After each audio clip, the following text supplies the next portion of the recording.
Welcome, everyone. My name is Kristen Taylor. I'm the Assistant Director for the Thurgood Marshall School of Law's Office of Career, Professional Development, and Diversity Initiatives.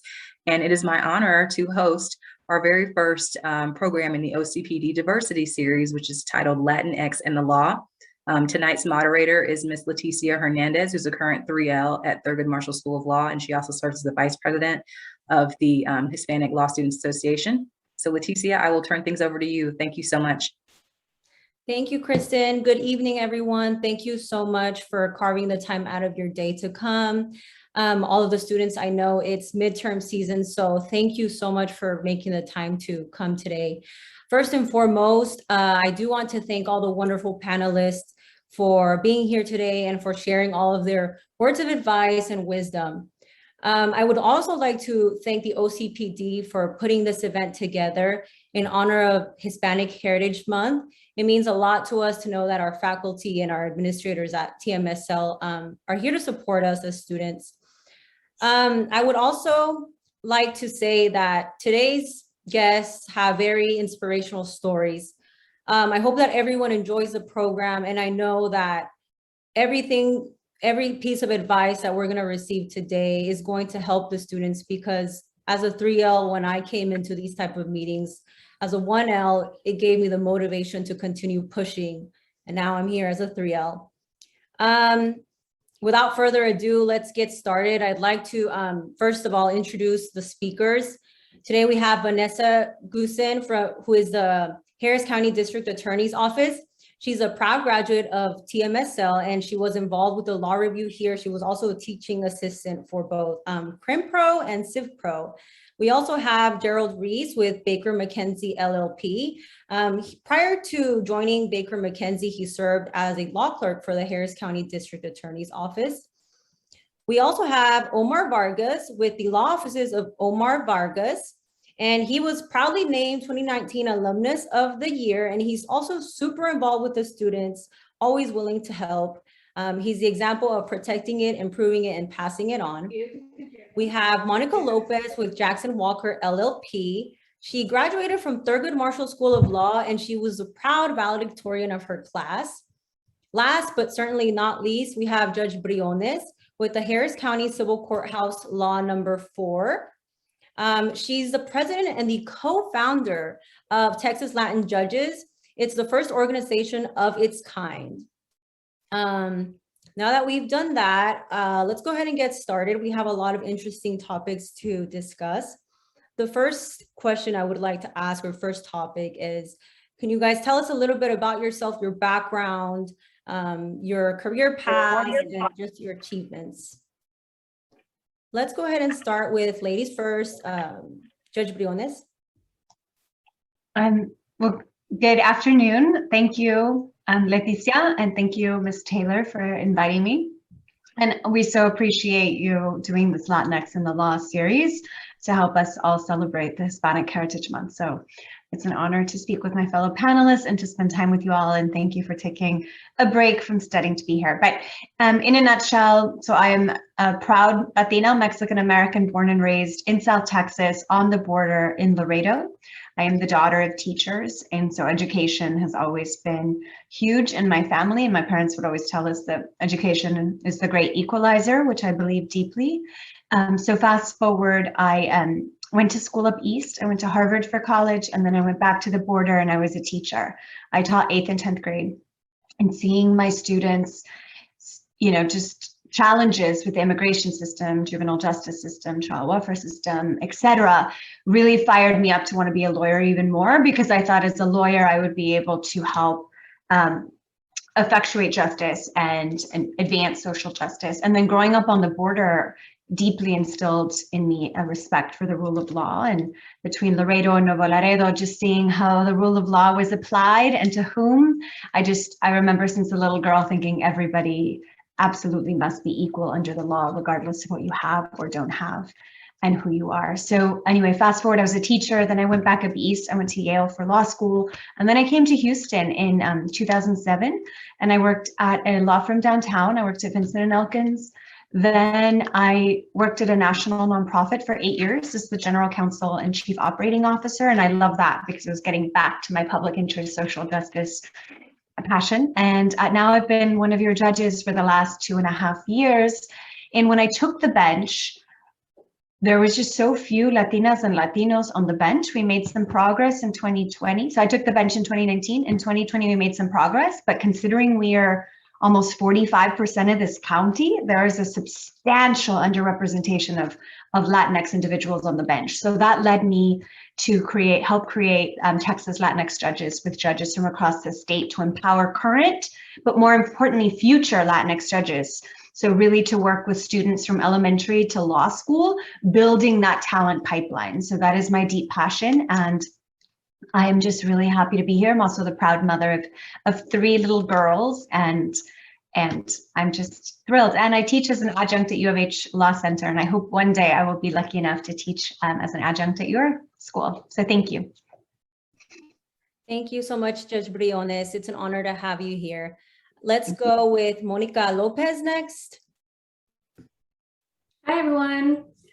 I think we're starting from the beginning.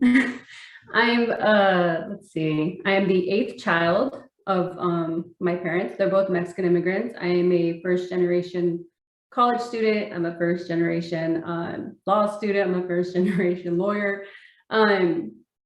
Let's see, I went to undergrad at UT, and then I was a Gates Scholar at that point.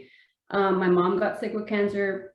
My dad was sick with cancer during undergrad and passed away when I graduated. My mom passed away of cancer. Shortly thereafter, I went to law school. I think the whole process of my mom didn't have a will, which some of you might relate to, maybe the Hispanic community might relate to as well.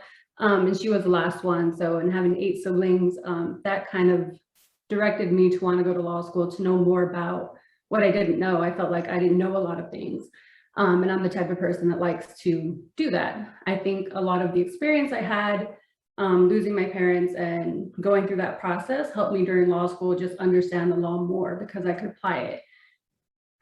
As you guys know, and as she mentioned, I ended up graduating valedictorian of my law school class in 2016, and I've been practicing corporate law at Jackson Walker for the past 5 years. I think that's it. Thank you, Monica. Your achievements so far, they're wonderful, and that's what we're here to learn about, everything you've overcome. Let's go now with Vanessa, please. Hi, good evening, everyone. My name is Vanessa Gossen. I am a prosecutor in the Protective Order Division at the Harris County District Attorney's Office. I am the youngest of 3 siblings. My mom is born and raised in Mexico, and my dad is Costa Rican. So that's why I don't have the typical last name, you know, but I'm mixed in that way, and very fortunate. They're both immigrants with little to no schooling, and but they really instilled in working hard, as many of you have been instilled by your families. I went to TMSL, graduated top 10 in my class, worked hard, and was an articles editor for the Law Review. Also had those teaching assistant positions. And while I was waiting for bar results, a friend of a friend referred me to an attorney who was looking for assistant in writing briefs. That attorney had reached out to our school asking for someone with strong writing skills waiting on bar results. And so I was referred to her. I interviewed, hired pretty shortly after, and I worked with her for, it's Carvana Cloud. I don't know if any of y'all know her. I worked with her closely as a defense attorney for my first 1.5 years of practice. And after that, she came to the district attorney's office, and I interviewed, and I've been at the district attorney's office since then. I've moved from misdemeanor to felony. And then I really became involved in the Family Criminal Law Division, which is now called Domestic Violence Division. It really is rewarding helping victims of domestic violence. And so I'm now in the Protective Order Division, which is a civil division in the Harris County District Attorney's Office, where we help victims get protective orders in the sole protective order court, the 280th District Court. So I've been doing that, which is very rewarding, and I'm happy to be here to share my experience with you all. Thank you so much, Vanessa, for protecting it, improving it, and passing it on. Now I would like to hear a little bit about Mr. Gerald's background. Attorney Gerald. Ruiz. Hi, everybody. So my name is Gerald Ruiz. I am the oldest of two children that my parents had. They immigrated here from El Salvador, born and raised in Houston. A little bit about my background. I attended U of H and I graduated with a degree in environmental engineering. And kind of the reason that that ended up being the case was, even when I was very young, I knew that, I mean, before I even knew what a career was or anything like that, I knew that being a lawyer is what I aspired to be. But I also kind of realized I didn't know what that was going to look like going into college. And one of the things that was instilled in me is I needed a job right out of law school. And so, right out of undergrad. So I did environmental engineering. I worked for a few years, and then I attended law school part-time at South Texas. Stayed at the engineering firm while I was in law school. And luckily, graduated a year ago, took the bar in February, passed, and then started at Baker McKenzie, where I work in the corporate group. Thank you so much, Attorney Ruiz. Let's go now with Mr. Attorney Omar Vargas. Hello, everybody. Nice to see you all. I'm from Corpus Christi originally. I graduated high school. I saved up money to get a pickup truck, and I moved out of there as quick as I could because I don't like small towns. I went to so many community colleges because I didn't have like a plan or a path. I remember I stepped on my roommate's couch for about 3 months because I didn't have a bedroom or bed. I like to read, so I went to U of H downtown. It was open admissions back then. And I didn't really know the procedure to go to college or what, so I just applied there and I went there. I got my bachelor's. And then I was like, you know what, I think I can go to law school. Let me give it a shot. So I got in. I was pretty much a C student my whole career. I thought I was going to curve out my first year. I remember being scared of Dean Whedon, raising our hand, things like that. So one of the reasons why I like to give back, because I had a pretty bad experience. It was tough. I was scared. And I remember nobody helping me. I remember no lawyers come and say, here, Mr. Vargas, let me give you a job, or you need some money, Mr. Vargas, let me help you out. And I always wanted to be solo or open my own firm. I never wanted to be a paper pusher. I like to be in court. I hate sitting behind a desk. I want to be in the room. I remember my first appearance in court was a traffic ticket. And I'm sure Judge Briones sees baby lawyers walking in and stuttering and dropping everything all over the place. I was so scared to walk in there. But the case got dismissed because there was no complaining witness or something like that. But now I'm suing federal government. I'm a federal attorney. I'm suing 18-wheeler corporations, companies. So it's like, I know that whole jump from 3L to bar exam to being a lawyer, a successful lawyer. But with successful, I include helping the community, helping the school. It's not just about money. There's plenty of lawyers with money that are miserable. And I can talk about that later, but I've been giving back so much that they gave me this award in 2019, and I didn't think much of it until the actual ceremony when I took the stage during graduation. And I'm like, oh my God, this is Dean Whedon right there. I remember I used to be afraid of him. Now he's telling me he looks up to me and thank you for everything I've done. I always tell the students, don't go solo from the get-go like me, get a job, so much malpractice, but they still go solo. Don't listen to me, but they come and talk to me and I help them out. So that's kind of what I see myself as, that bridge from graduating, taking the bar, and becoming a solo practitioner, or just giving you general advice. Thank you so much, Attorney Vargas, and everyone for sharing a little bit about your background. Now for the next question, I would like to read a little statistic from the ABA National Lawyer Population Survey. According to the ABA National Lawyer Population Survey, as of January 1st, 2020, there was 1,328,692 active lawyers in the US. However, primary drivers of growth continue to be white men and, to a lesser extent, white women. These groups remain overrepresented in the legal profession compared to their presence in the overall US population. Currently, 86% of lawyers are non-Hispanic white people. Why do you guys think that this is the case, and what needs to be done to change these statistics? Let's go ahead and start with Ms. Vanessa Gossen. My opinion is, I think that Mr. Vargas, he touched on something very important. I think it's mentorship. I think it's difficult when you come from that, when you're first generation, like I was going to college, you rely heavily on your school counselor, on other people, or your own research, not, because your parents aren't supportive, but because they've never done it. And so it's difficult to have someone to say, okay, we got to sit down and do your FAFSA. We got to sit down and, and fill these things out. So seeing that end goal is difficult without you having a mentor, that mentorship, it's difficult to see that far. So I think mentorship is very important.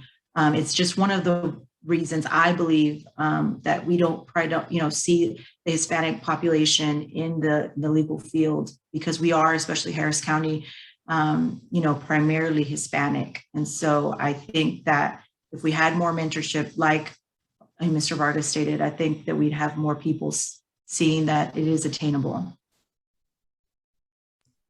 Thank you. Attorney Ruiz. Yeah, Ms. Gossen kind of pointed this out, and Mr. Vargas also did. So I guess I'll just leave it at, you don't know what you don't know, right? And I think growing up, especially if you're a first generation, God bless my parents, but they didn't know a thing about college. They didn't know a thing about what that even, they didn't even know how to help me in high school, really. And so I think a lot of us come from these different backgrounds where at that level, you're not told the importance of high school and grades and GPAs and what that actually means for colleges. And then while you're in college, a lot of times you're not told what the process is to be a lawyer or grad school or anything like that, beyond just the FAFSA applications. It's the extracurricular activities, your grades, and just how much they actually matter in almost every aspect of what you want to do. And so I think one of the things that needs to be fixed is that culture where I don't think, and this is, I think it's great that all of you are in law school. It's fantastic, but we need to start earlier. I think we need to reach out to kids in high school, kids in college, and sort of show them that, hey, this is attainable. This is possible. I had never met another Latin attorney until I was already in law school. So I wish desperately, and I've talked to some of my closest friends and my wife about this repeatedly, I wish I had seen that growing up, but I didn't. And so my mentality has shifted towards, it would be a shame if I let all the struggles and all the lessons that I learned die with me. Like, it has to be passed on. If not, we're going to be stuck in this cycle of it never changes, and statistically we'll always be in the small percentage of lawyers. And that can't possibly be true, because there are so many kids out there that aspire to something better than what they have. But they just don't know, because again, you don't know what you don't know. So I think the solution would be targeting younger audiences and kind of mentoring that from the very, very start. So. Thank you so much. Attorney Vargas. My family used to pick cotton. My grandfather used to, he couldn't vote. He had to pay a poll tax. So, a lot of times we have to go to work. We don't have time to teach our kids these things. We have to pay the bills. And I think money is a big factor. I speak to students that their main worry is money and the student loans. Oh, how am I going to pay this back? Yada, yada, yada. So I think economic background is a big issue as well. If my parents aren't professionals and have money to give me, how am I even going to think to go to law school or go to grad school in general? So I think that's a big hurdle there. Thank you, Attorney Vargas. Attorney Lopez. My opinion, I think, as some of the other attorneys have touched on, is, there are obstacles for us. And I also think it's a little bit of our culture, the Hispanic culture in general. We're a part of a family, we like to give back. We always, give back to the family. I think Mr. Attorney Ruiz touched on, he had to work when he got out of college. Like, those are our thoughts when we're coming out of college. I think our parents know as far as to say, get an education, they can point you there, but they can't get you there, but they can say, do that. And after that, you don't really know. And so I think for me, even in undergrad with the scholarship was a struggle because my dad got sick and then my mom got sick. And for me, when my dad got sick, I wanted to graduate and get a job. But then my mom got sick, so I had to be her caretaker. As Attorney Vargas mentioned, his grandparents worked in the fields. Well, I worked in the field since I was 13. My parents were farm labor contractors. So on top of being all these things I had, right? I was a migrant. I've been a migrant my whole life until I was 24 when my mom passed away. My parents both got cancer. There's constant obstacles, and we've talked about this even in recruiting meetings. Sometimes it looks like I got over it. I think someone, I forgot what the term was, that someone once called me like, well, I was able to push through it, but not everybody's able to push through it, and not everyone, can do that, or it affects people differently. And so I really think it's just obstacles we have, and then giving back. And as everyone else mentioned, we're doing things like this, talking to you guys, hoping that, you guys see a light and can get to your third year, graduate and become lawyers as well. I think last year I was a co-chair of the HILA First Generation Attorney Committee. As you guys mentioned, also, most of us attorneys speaking to you now are first generation attorneys. So it's really just giving back and letting other people see that we're here, and we're here to answer your questions if you have them. Thank you, Attorney Lopez. Is there anything you'd like to add, Judge Briones? Sure. I mean, I agree with everything that has been said. And Ms. Lopez, I know your parents are smiling down. At the end of the day, most of us, so I was a first generation lawyer too, we haven't had access to the same opportunities, but then when you get the opportunities, that's when it's on you, right? That's when you need to lean in, and we need to use that sacrifice, that adversity. We have that natural ganas, right? We have the persistence, that fire under us to succeed. And that's where we have to just say, you know what? This has happened, but I'm better for it. And I'm going to be a more empathetic, a more powerful advocate for justice for my clients because these things have happened, right? But then it's up to us to, and I agree with Mr. Ruiz, we need to start from the elementary. And anytime they're asking for volunteers to go to elementary school, they would love to hear from law students, right? You don't have to wait till you're practicing. Like, all of us, we need to pay it forward. I think of all the people who have taken a chance on me and can continue taking a chance on me, and we need to pay that forward, like every single day. So Mr. Vargas, I have deep, deep, deep respect for how much you give back. Like, you're paying it forward every day, and you live it and you walk the walk, right? So when we get these opportunities, who are we going to bring along with us, right? And not just get them a seat at the table and, working at one of your firms, but then when they get there, help them thrive when they're at the table, right? Help them get access to working with the good partners who will teach them and invest in them. Invite them to come to MABA, the Mexican American Bar Association meetings, or the Hispanic Bar Association meetings, or take me up on this Texas Latinx judges. Students are welcome to join. And it's all these judges from across the state who are all Latina and Latino judges who want to empower the next generation, right? So when you see these organizations, and there's not enough of us, period, but we need to change that, right? And it's up to us. So we just, unfortunately, the past is the past, but I think it makes us stronger and it makes us resilient. And you use that as fire, and we just have to be the change. So anyway, get involved, show up. And Gabriela Lopez is here. She's my HISPA mentee. I have to say, talking about leaning in and taking opportunities. So Miss Lopez, I'm sure many of you know her. She is all in. Every meeting I'm ever at, she's there, right? You invite her to something, I mean, she's there, right? She shows up, and when she shows up, she shows up.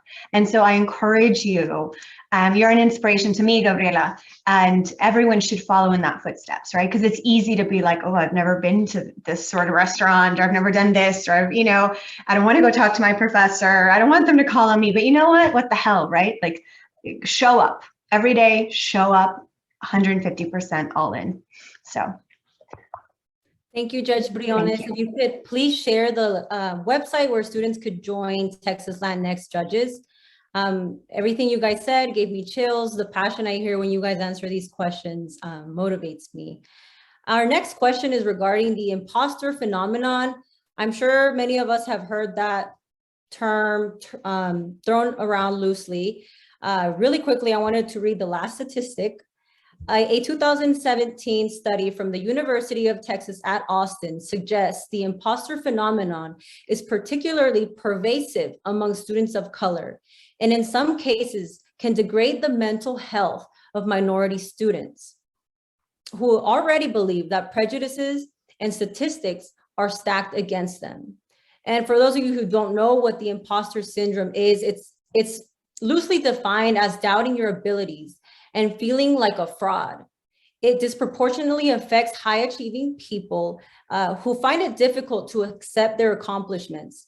Our question is this: was the imposter syndrome something that you struggled with in the past or could relate to? And if not, what advice would you give a law student that is currently dealing with this imposter syndrome? Let's go ahead and start with Mr. Attorney Vargas. You know, it reminds me of Professor Otero. She always says, fake it till you make it, right?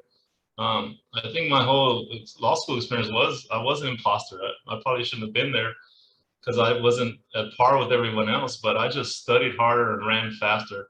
I'm not sure if, how much of my color of my skin played a role in that. I'm sure it does, but I remember during bar study, I would study 12 to 14 hours a day. I would get to school at 7 a.m. when it opened up. I'd go to Wendy's for lunch and get a 99-cent whatever, and then come back and just shut the place down. So I always thought, you know, well, if there's only a certain amount of days in the hour, there's only so much I can fit into my brain. So I did feel like maybe I shouldn't be there, but I passed. I'm working now. So I always tell people, then run faster, run harder than your roommate, your classmate. Thank you, Attorney Vargas. Attorney Lopez? I would say after you read the definition, I guess that I have imposter syndrome. But I think in general, when people mention imposter syndrome, I don't think it's really something I subscribe to, because it's not necessarily like I don't feel like I'm capable. I feel like these places aren't meant and they aren't built for other, you know, attorneys of color. And it's just because the way you just read the statistics, right? It's 86% or almost 90% white. And being a double minority, also being a woman, just adds on to all of that. So reading the definition, yes, I would say that I struggle. Even having a valedictorian or something like that, I think even looking back on it, it probably kind of flew by me more because I did it, you know, it was kind of cool to do it in name of my parents, right?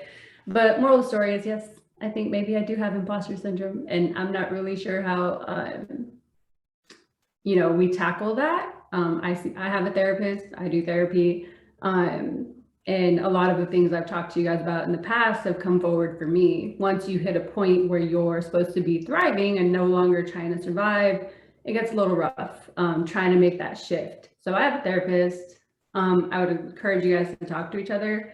As Judge Briones mentioned, my mentee is also here from JW, and I tell her everything and anything I struggled with my first year, so that she knows what to expect from certain attorneys, what to look forward to, something that I didn't have someone tell me.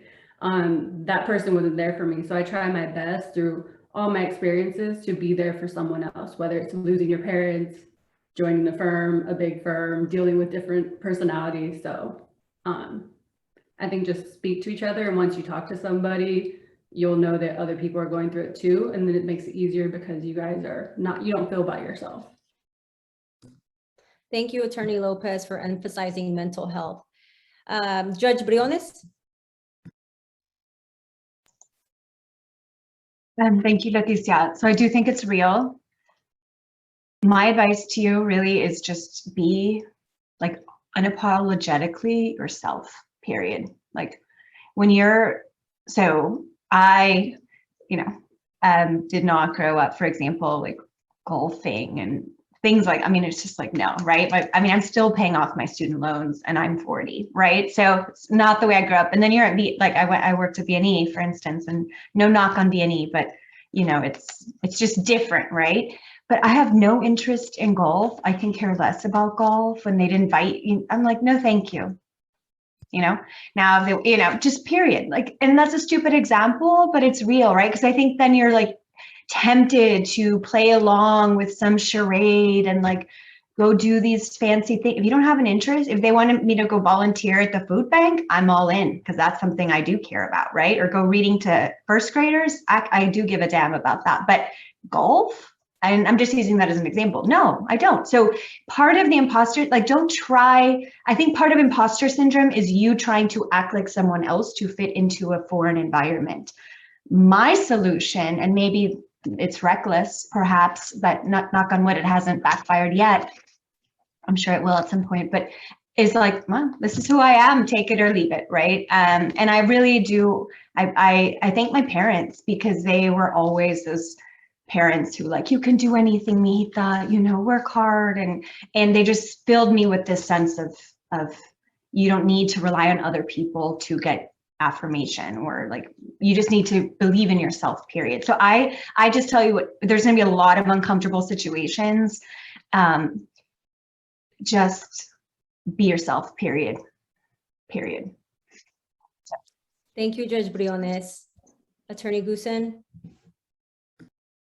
I love that Judge Briones ended with 2 periods, because it is really important to, you know, be yourself. But I don't, you know, the imposter syndrome, I really didn't think that you know, that was happening to me. I think for me, it was more just self-doubt. You know, my parents were very encouraging, and they, you know, and I always made really good grades, but I always doubted myself. I don't know if it was related to race or my background, but I dealt with that self-doubt, and everybody just couldn't understand why. So I think it is important to see a therapist and understand where that's coming from. But just for me, what's kind of pushed away that self-doubt, made me a stronger litigator, is just working really hard. And I think a lot of y'all are doing that already.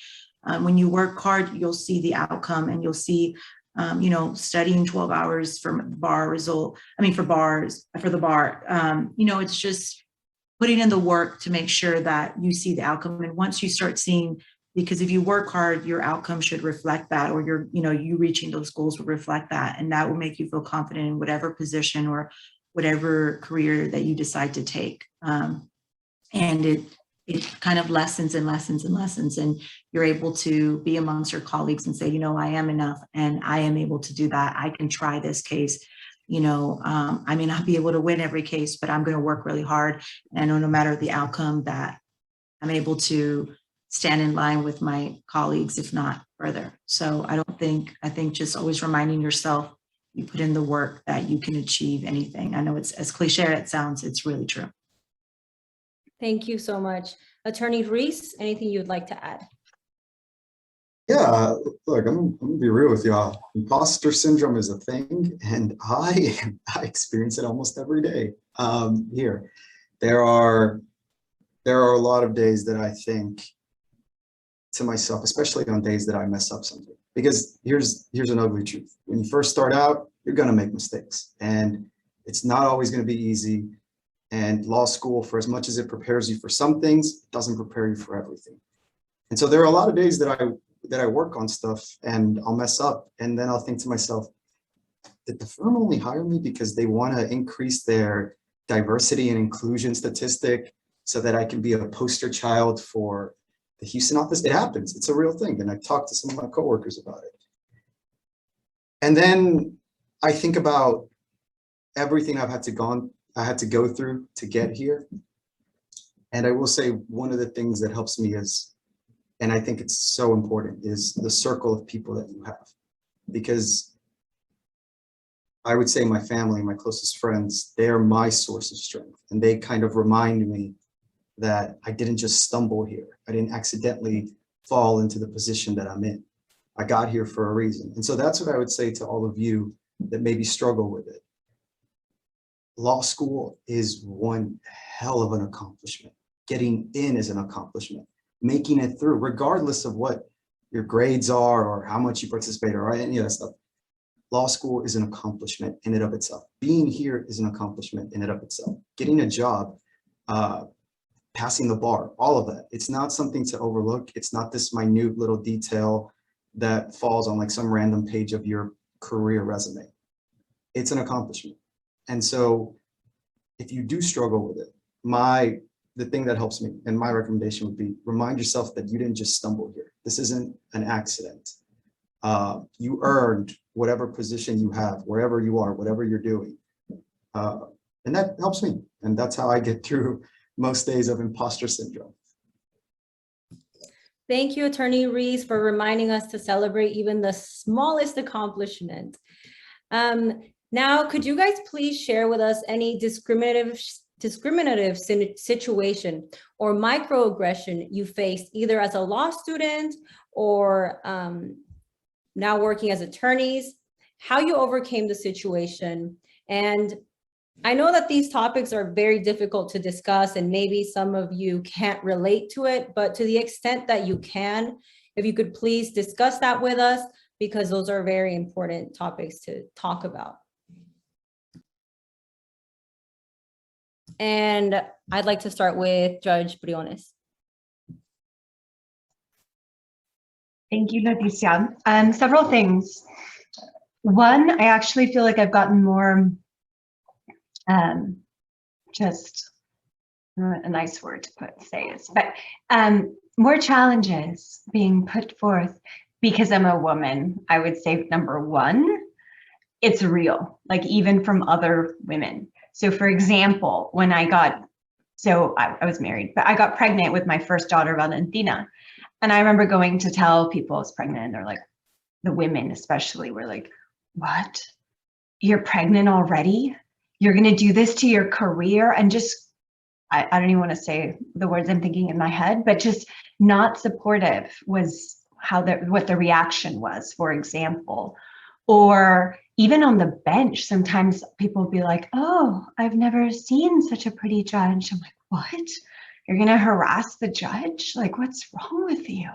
So I really, and I just give them a look like, are you gonna make your argument? Like, focus on why we're here in court, right? But it's just like, are you joking? This is the year 2021. Anyway, so that I feel like is, and as a mother of 3 young girls, I think the sexism is just way more pervasive than I would ever like in the year 2021, or ever for that matter. And then being Latina, I think sometimes it's like almost the positive, like we're fiery and passionate and like, which is I am fiery and passionate, but that just so happens to be true, but it's these like projections, and I'm just, it is what it is, right? Or the reason, honestly, that I was called to apply, initially I was appointed to the bench by Commissioner's Court. They wanted, thankfully, because we're so underrepresented on the bench, but they wanted, to your point, Mr. Grace, they wanted a Latina or Latino, preferably a woman, because there's also underrepresentation of women. So it's like, oh, she happens to be a woman. Oh, she happens to be Mexican American, which I am, and I'm going to lean into it. And if that helps me, get the appointment to the bench, then I will prove you right? Every day I will do a good job. But anyway, so I wish I could be really talking about more microaggressions, but sadly, I think sometimes the stuff is just still so blatant that it is just unacceptable. So again, I think we just all need to be the change and call. So another example I'll give you is also, there's these like older vintage of lawyers who usually are white, to some of your earlier statistics, Leticia, and there'll be an opposing counsel who is a woman who is of a newer vintage, and they'll be like miss or ma'am, or like mainly it's miss or young lady. That stuff, I'm just like, excuse me, you will refer to her as Miss Lopez, punto, and it's just, I'm like, what makes it okay? It's just not. So and then for example, another thing, this again is more blatant, but now I think they're like, oh, she's young and Latina, maybe we should take our minority associates to go argue the motion. And to your point, Mr. Ruiz, show that we care about diversity. Well, don't bring somebody to my court as a prop. Like, I actually rather hear, you know, Ms. Gossen argue the motion she wrote, probably, right, than some, you know, older white male attorney. So I'll be like, thank you, Mr. X. I'd actually, Ms. Lopez, I want to hear from you. And then I'll just switch it. So whatever little circle you're in, whatever job, if you're helping with the recruiting at your firm, at the, wherever you are, just create those opportunities and call people on, you know, where appropriate, call them on their non-acceptable behavior. So back to you, Leticia. Thank you for your transparency, just Briones. Now I'd like to hear from Attorney Lopez. You know, throughout this whole time, I've been racking my brain. They're kind of hard to explain when they're microaggressions, right? Because they're so small. They're subtle, but you can feel them. And a lot of them I can't tell if they're because you're, you know, either you're Hispanic or a woman. Sometimes it feels more the woman thing because some men are just, they're just used to functioning a certain way or saying things certain ways. But I guess one that can come to mind, and just as Judge Briones just touched on, is being used as a prop. Kind of like, you know, there's a Hispanic client, you know, come to this lunch and I have no idea who the client is, what they're doing, and it's nothing that's in my corporate area of expertise. I'm kind of just there to be like, hey, I'm here. And that was a couple years, maybe one of my first or second years. And sometimes, you know, we have discussions and we talk about these things, and I brought them up, and you know, an attorney said, you know, well, you should turn those around and use it to your favor, you know, follow up and ask, you know, what can I do on this case? But it's still overlooked what actually happened and how it made me feel, because I don't want to be a prop. So, I mean, I'm not really sure I handled it or didn't. I got a nice cheese board out of it, but like a cheese board tile from the client who brought me a gift. So that was great. But, you know, it's kind of just working through those things, but also, like I mentioned earlier, just talking to the people in your circle, and kind of, not that it makes it okay, but, you know, it gives you someone to vent to and, you know, trying to get past it. Thank you, Attorney Lopez. Attorney Vargas? You know, I thought about this one. I don't know. I don't know if that ever affected me. I'm kind of in and out of court. Like today I was in County Court 6 criminal, and everybody's hanging out and they're friends, and there's like a little crowd, and that's not me. I go reset or whatever and I get out of there. I'm not trying to hang out or hear what everybody has to say. So I don't know. I might just have my horse blinds on, because I don't hang out. I just want to get my money and get out of there. So one time somebody asked me for my bar card, and they said, well, you don't look like one of the regular attorneys. And I was like, thank you. I don't want to look like these people. They look old and faces falling, and they can't even walk straight anymore. So I don't know. I just kind of go in and out. I don't know. It might have, but I didn't pay attention to it. I just get in and out. Thank you, Attorney Vargas, for reminding us to brush it off. Attorney Ruiz?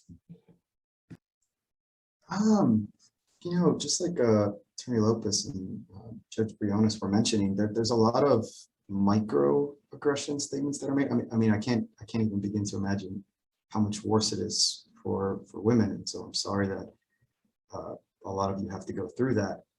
But I mean, there are comments in law school that people will make where it's, you know, they start asking you, hey, what are you doing over the summer? Hey, what are you doing for these internships? And then, you know, you tell them, and they're like, oh, you got in with them? Like, oh, you got in with Baker Hughes? Hey, you got in with Baker Hughes? And it's kind of like, you want to say something, and kind of like, you know, Attorney Vargas was saying, you just brush it off and you're like, you know what, whatever. But it is a thing. And unfortunately, there is still this stigma that carries around that it's suddenly like, if you're a Latin law student and you accomplish something big, it has to be something that's like, oh, wow, well, like, no.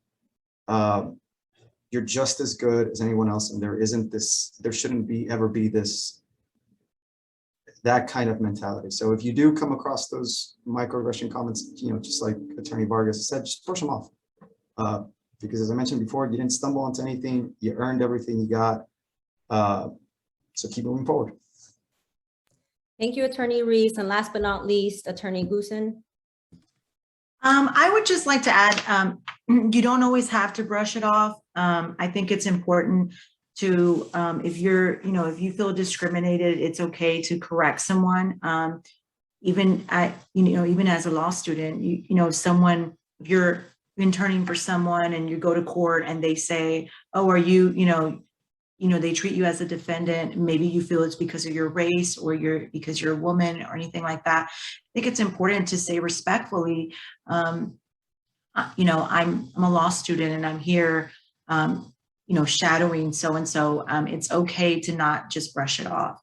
I think that as a minority, as a woman, we're sometimes it is important to pick your battles and not just come at full blazing, but it is important to stand up for yourself at times, because as a minority, sometimes we say, oh, well, it's just small things here or there. I particularly don't like when older male attorneys say, oh, hey, sweetie, can I get, what's the offer on this case? Okay, sweetie. And they'll, and it's just my pet peeve. And so I say, oh, Vanessa, you can call me Vanessa, or, and I do it very respectfully, because at the end of the day, you don't want to burn any bridges, and you don't know when you'll ever need a favor, when I will need a continuance because my son is sick, or I, for whatever reason, didn't get this motion filed, and I'm gonna need to ask this attorney again to agree to a continuance. So don't burn your bridges, do it respectfully, but know that you don't have to brush off every single thing. You are valued and you are important. And as a community as a whole, sometimes we're taught, to brush things off, and that's great. Pick your battles, but we are in the legal world. We all are professionals, especially when you're working amongst colleagues. And so you want to be treated as an equal. And so if you're being discriminated against, it's important to say, no, you can call me Vanessa, and move on from there. But that's just my 2 cents. Thank you, Attorney Gossen, so much. At this point, I'd like to hand it over to Ms. Taylor for a Q&A. Thank you so much, Leticia, and thank you to all of our panelists for the insight and the anecdotes and the advice that you've given so far throughout the presentation. So we have several attendees on the call, and I'd like to offer anyone the opportunity to unmute and ask a question directly to the panelists.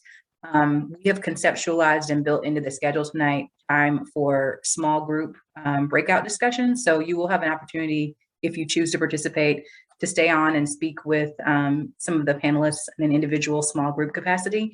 But if you'd like to ask a question to the entire panel, or if you can't participate in a small group discussion and want to do that now, please feel free to go ahead and unmute. So I'll wait a few.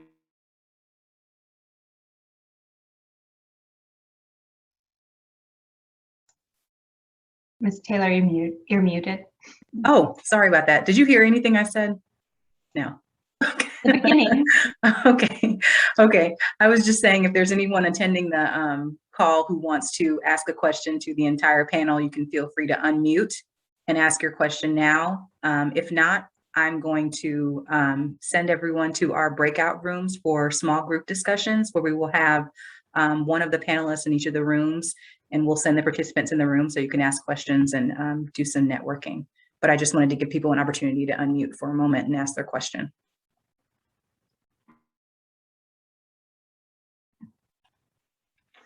Okay, well, I'm going to get the breakout rooms set up. Thank you again, everyone, for your participation. I'm going to first. Do you want us to hang up after the breakout room, or do you want us to come back? You can come back to the main session. I'm gonna watch the time, and so we're scheduled to end the presentation at 7. So shortly before 7, I'll send everybody back to the main session, just in case there's some comments, and so we can give everybody a sign off. I'm going to assign each panelist to a separate breakout room, and once you see the sign on your screen, you can go ahead and head into the room, and then the attendees will follow. Well, thanks, everyone. I hope that the breakout sessions were helpful, informative. I hope you shared some information and got some contact information for the panelists or for the attendees on the call. I did want to bring everybody back together just to ask any questions of the entire panel in case you were in a breakout room where you didn't get the chance to speak with one of our other panelists. So at this time, if anybody wants to unmute themselves and ask a question or make any closing comments or remarks, you're welcome to do so. Okay, can I go? Yes, please, go right ahead. Hi, Judge. How are you? Hi, Brian. I'm great. Thank you. I'm doing great. So my question is, I kind of came a little late. What is it like to be a judge? And kind of what is your experience, doing that, being a arbiter of justice? I love it. Every day I'm like so grateful, and I love it because in some small way, you get to have people experience that the justice system works for them, right? You have someone who listens and who listens with an open mind. So I always try as much as possible to be prepared to read everything people have filed and to listen. I remember being in court sometimes where the judges wouldn't let you speak, or they'd constantly interrupt, or they were like doing something else clearly on the computer when you're there in front of them, or I have a ton of self-represented litigants in my court. And to me, it's like they need to understand. And so I try to make it like clear and like give them, I can't give anyone legal advice, but I try to make it as open as possible. And then other things, like for instance, in the civil court, they're not entitled to counsel. So for example, one thing that I've loved that we started is I reached out to the Houston volunteer lawyers because to me, it's just absolutely not fair. For example, in addition to my normal civil cases, personal injury, all the property, breach of contract, et cetera, I also get appeals from the Justice of the Peace Court. And one of those group of appeals are eviction appeals. So when you have individuals who are appealing their eviction, they're not entitled to counsel. So I was like, we need people there advocating for them. So I reached out to Houston volunteer lawyers and we created this partnership. And now I have pro bono attorneys in my court helping these litigants. So as a judge, I love it because I deeply respect the law. Growing up on the border, shared that story earlier. I deeply respect the law, but I also want people, no one wants to be in court, right? Let's be real. But when they're in court, do they feel respected? Do they feel like they were treated with dignity? Right? And do they feel like the judge was fair and listened? So every day I just take it as an opportunity to try to deliver justice and we have like 3,000 cases. And so it's a very high volume docket. And so it's a challenge. And I'm proud to say that, my team is awesome. And so we're one of the only courts in Harris County that doesn't have a backlog, because we've just people deserve their day in court, right? You have to give it to them and you have to move. And so anyway, in sum, Brian, it is the honor of my life. It is a complete unexpected blessing. That's a whole other story, how I got to be on the bench, but I'm just so, so grateful and I love it. And I hope to be a judge for decades to come. So, and if you ever want to visit my court, visit a trial, I invite you. And if you're any of you interested in a potential internship, reach out. And you should watch, the courts should be live streaming, and you should be learning from, anytime you have something, just stream it in the background and you can hear all these, frankly, courts from across the country, but it's pretty awesome. You should take advantage. Silver lining of virtual world. Thank you. Yes, accessibility has been really helpful. Thank you, Brian. Yes, Thank you, Brian, for the question. Is there anyone else that had a question or any comments?